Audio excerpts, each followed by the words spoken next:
Welcome welcome to our channel build with Rana ji. मैं अनिल राणा आप लोगों का इस वीडियो में फिर से स्वागत करता हूं। डीएलएड जॉइंट एंट्रेंस टेस्ट 2022 सभी ने अभी परीक्षा दे ली है। रिजल्ट भी अनाउंस हो गया है। 18 तारीख को सबका रिजल्ट आ गया है। रिजल्ट सब देख चुके हैं। जिन बच्चों ने अभी तक रिजल्ट नहीं देखा है, जो छात्र अपना रिजल्ट देखने से अभी वंचित रह गए हैं, वह रिजल्ट देख सकते हैं। इस रिजल्ट को कैसे देखें उसका एक वीडियो मैंने पहले ही बना के अपने चैनल पे अपलोड कर दिया है। तो आप अगर वो वीडियो नहीं देखे हैं तो उस वीडियो को हमारे आई बटन पे एक लिंक आ रहा होगा, उस पर क्लिक करके देख सकते हैं।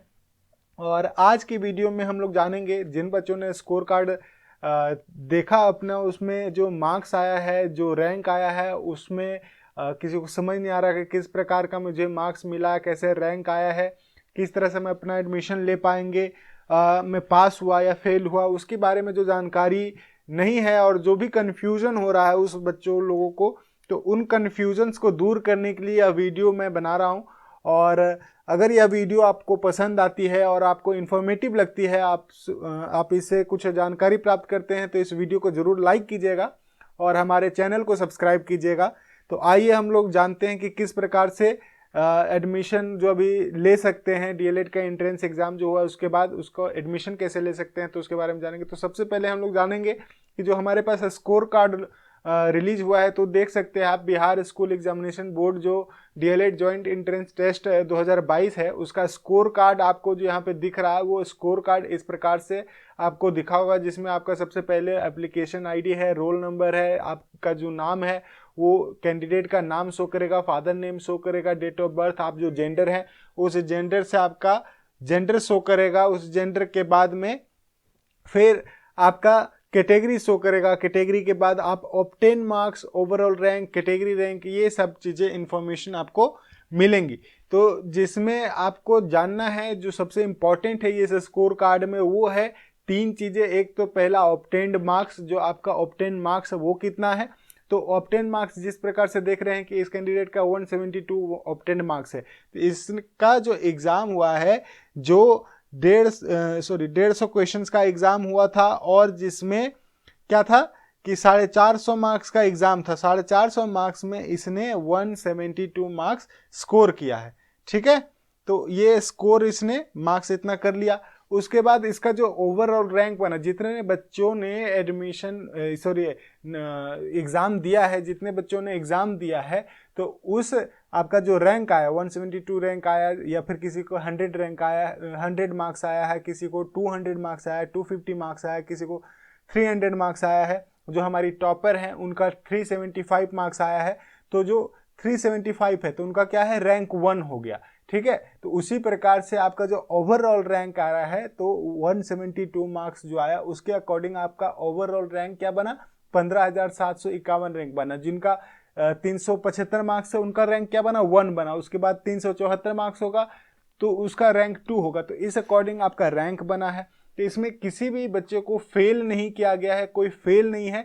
जो भी आपका मार्क्स आया है उस अकॉर्डिंग जितने बच्चों ने एग्जाम दिया है उनका रैंक रिलीज कर दिया गया है। ठीक है, तो आपका सबसे पहले तो ऑब्टेन मार्क्स, जो आपने मार्क्स 450 का एग्जाम था, उस 450 के मार्क्स के एग्जाम में जितना आपका मार्क्स ऑब्टेन किया है वो मार्क्स आपको यहाँ पे शो करेगा ऑब्टेन्ड स्कोर में।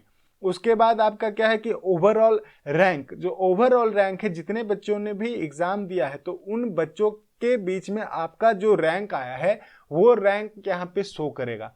नेक्स्ट आपका क्या है कि कैटेगरी रैंक। तो जिस कैटेगरी में आते हैं आप, या तो बैकवर्ड क्लास की कैटेगरी में आएंगे, एक्सट्रीमली बैकवर्ड क्लास की कैटेगरी में आएंगे, शेड्यूल कास्ट में आएंगे, शेड्यूल ट्राइब में आएंगे, या फिर ईडब्ल्यूसी में आएंगे। तो इन सब के अकॉर्डिंग जो आपका कैटेगरी के अकॉर्डिंग जो रैंक बनेगा वो आपका कैटेगरी रैंक में शो करेगा। ठीक है, तो स्कोर कार्ड में जितनी भी प्रॉब्लम्स है, जो भी डाउट्स थी, वो डाउट्स मुझे लगता है कि यहाँ पे अब क्लियर हो गई है। और अभी फिर भी अगर कोई डाउट्स रह जाता है तो आप कमेंट सेक्शन में कमेंट कर सकते हैं। उसके बाद अब हम लोग जानते हैं कि नेक्स्ट हमारा क्या है कि कॉलेज डिटेल के बारे में जानेंगे कि जो बच्चों का क्या है कि स्कोर कार्ड आ गया, तो स्कोर कार्ड के बाद क्या है कि हम जाने कि पहले तो हमारे पास जो स्कोर कार्ड आया है उसके बाद हम कौन कौन से कॉलेज में एडमिशन ले पाएंगे। तो यहाँ पे क्या है कि जो बिहार, टोटल बिहार में क्या है कि गवर्नमेंट कॉलेज और प्राइवेट कॉलेज, इन सब की जो नंबर्स हैं, जो गवर्नमेंट कॉलेज हैं वो कितने हैं, 54 गवर्नमेंट कॉलेज हैं, और जो प्राइवेट कॉलेज हैं वो 256 टोटल प्राइवेट कॉलेज हैं। तो हमारे पास टोटल कॉलेज यहाँ पे पता चल गया कि 54 जो है सो कि गवर्नमेंट कॉलेज है और 256 जो है वो प्राइवेट कॉलेज है। तो इसकी जो लिस्ट है वो आपको मैं अपने डिस्क्रिप्शन में दे दूंगा कि जो भी लिस्ट आप कॉलेज की लिस्ट है वो लिस्ट आप डाउनलोड कर लेंगे और लिस्ट को देख भी पाएंगे। ठीक है, तो डिस्क्रिप्शन में ये जो कॉलेज की लिस्ट है कितना हमारे पास कॉलेज है और उसमें जो सीट है उस कॉलेज की सीट को भी आप देख सकते हैं हर एक कॉलेज के अकॉर्डिंग। और अगर ओवरऑल की बात करें तो ओवरऑल कॉलेज जो 54 कॉलेज है उनमें 9100 9100 टोटल सीट्स आपके गवर्नमेंट कॉलेज में है और 21,600 प्राइवेट कॉलेज की सीट्स हैं। जो टोटल सीट हो जाती है वो 30,700 सीट्स हमारे पास टोटल कॉलेज की हो जाती हैं। और इस कॉलेज की जो लिस्ट है वो मैं आपको डिस्क्रिप्शन में दे दूंगा, वहां से आप डाउनलोड कर सकते हैं। तो इतना आपको कॉलेज की लिस्ट के बारे में पता चल गया। और अब जानते हैं कि कितना मार्क्स आया है और किस मार्क्स के अकॉर्डिंग जो कट ऑफ है वो क्या है। तो कट ऑफ जो है वो निकाला गया है, जो जनरल कैटेगरी है वो 280 मार्क्स का जो कट ऑफ है वो अगर 280 मार्क्स आया है या उससे अधिक आया है तो वो जनरल कैटेगरी के जो बच्चे हैं वो एडमिशन ले पाएंगे। और ये जो कट ऑफ निकाला गया है वो कट ऑफ आपके गवर्नमेंट कॉलेज का है। प्राइवेट कॉलेज के जो कट ऑफ्स हैं इसके कम हो सकते हैं, इसके अकॉर्डिंग में कम मार्क्स जो स्कोर किया है उन भी बच्चों का एडमिशन प्राइवेट कॉलेज में हो जाएगा। लेकिन ये जो कट ऑफ है वो कट ऑफ आपका गवर्नमेंट कॉलेज का है। ठीक है, तो 280 मार्क्स से अगर अधिक आया है तो आप जनरल कैटेगरी में बहुत आसान तरीके से आपको गवर्नमेंट कॉलेज में एडमिशन हो जाएगा। और अगर बैकवर्ड क्लास की बात करें तो बैकवर्ड क्लास के जो बच्चे हैं उनका अगर मार्क्स 265 नंबर से प्लस आया है, उससे अधिक आया है, तो उन लोगों का एडमिशन सरकारी कॉलेज में हो जाएगा।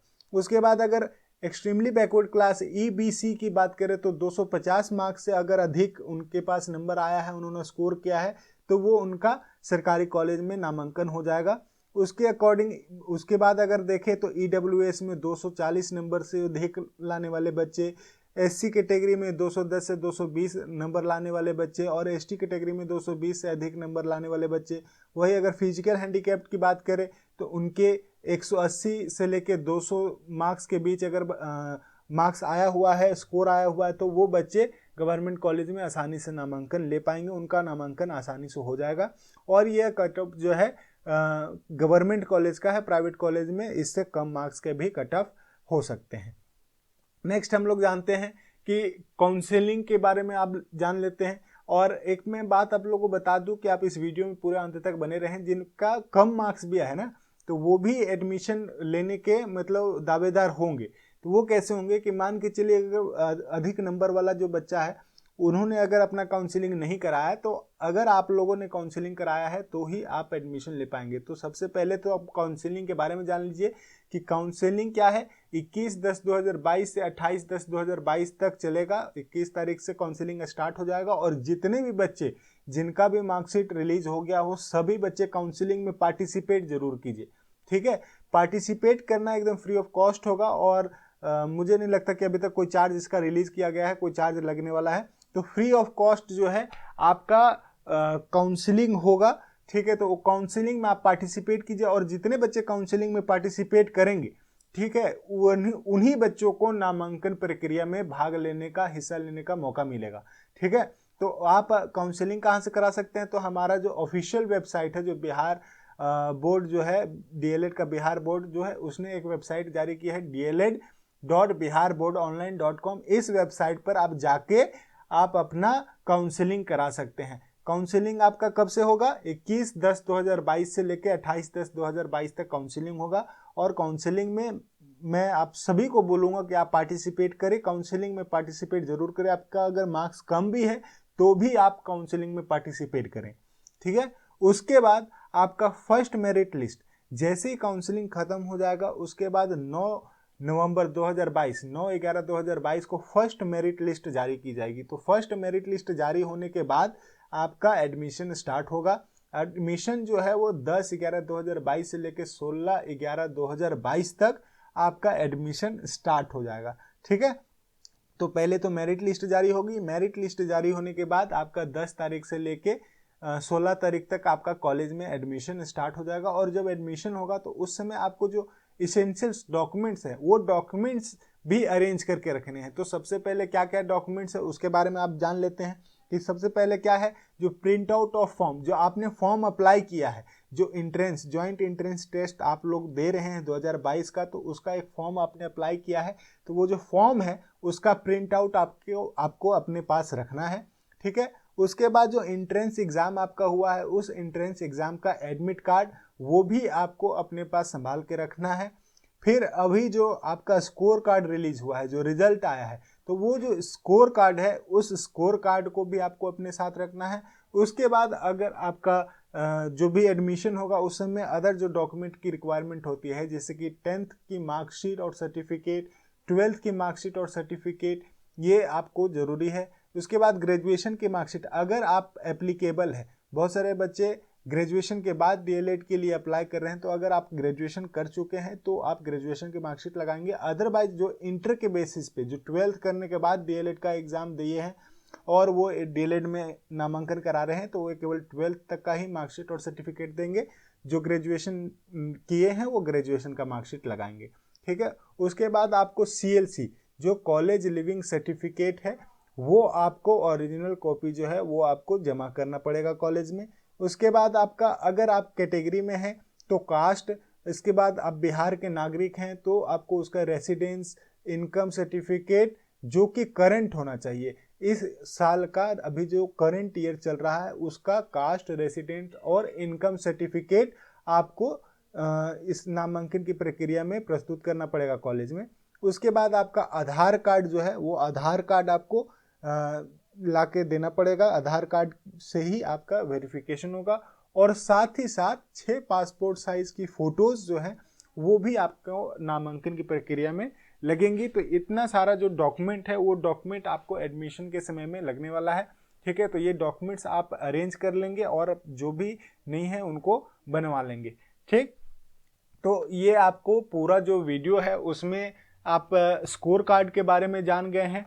उसके बाद आपका जो डॉक्यूमेंट्स है एडमिशन के लिए उसके बारे में जान गए, काउंसलिंग के बारे में जान गए कि काउंसलिंग कब से होगा और कैसे करना है। और जब काउंसलिंग स्टार्ट हो जाएगी तो काउंसलिंग की जो प्रक्रिया है उसका भी मैं वीडियो आपको इस चैनल पे अपलोड करूंगा। तो हमारे इस चैनल के साथ में आप बने रहिएगा और हमारे इस चैनल को सब्सक्राइब कर लीजिए। वीडियो को अगर आपको पसंद आया है तो वीडियो को लाइक कीजिएगा और शेयर कीजिए अपने जितने भी फ्रेंड सर्कल में डीएलएड के लिए एडमिशन के लिए जो भी जानकारी ढूंढ रहे हैं उनको यह वीडियो से बहुत ही हेल्प मिलेगी। तो ये वीडियो उनको शेयर कीजिए, उन लोगों तक पहुंचाएं और जितना हो सके उसको फैलाएं ताकि सब लोगों को जानकारी मिल सके। उसके बाद आप कट ऑफ के बारे में जान गए कि कट ऑफ जो है वो किस प्रकार से दिया गया है। हमारे पास स्कोर कार्ड है उसके बारे में आप जो स्कोर कार्ड है उसकी डिटेल्स आप लोग सब समझ गए हैं। तो ये वीडियो बस इतना ही। और अगर इसके बावजूद भी अगर कोई आपको डाउट्स रह जाते हैं तो वो डाउट्स आप कमेंट सेक्शन में पूछ सकते हैं। ठीक है, and subscribe my channel. Thanks for watching और देखते रहिए, बने रहिए हमारे चैनल के साथ। Thank you, thanks for watching.